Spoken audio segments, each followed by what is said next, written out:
were these.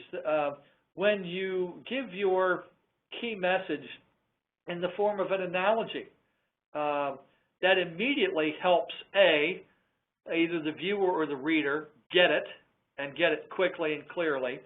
But for our purposes, the analogies serve another role, and that's that reporter takes that story back to the newsroom.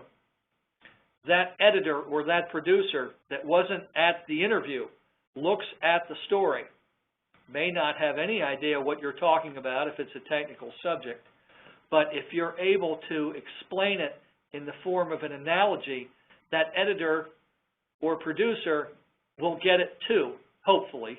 But the clarity brought by analogy will help us greatly, because what editors and producers like to do when they don't understand something that they weren't there initially to hear, they just cut it out.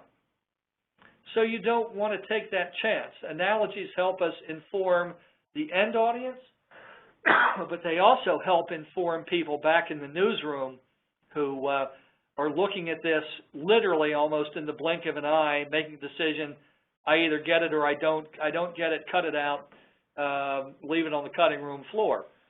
Action words, beautiful, almost always included. Emotion, attacks and absolutes.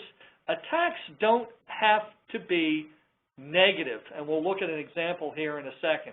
Absolutes are included most of the time, but be very careful with absolutes, because that reporter would love to come back to you in 6 months to a year and remind you of what you guaranteed absolutely. And if it hasn't happened, you'll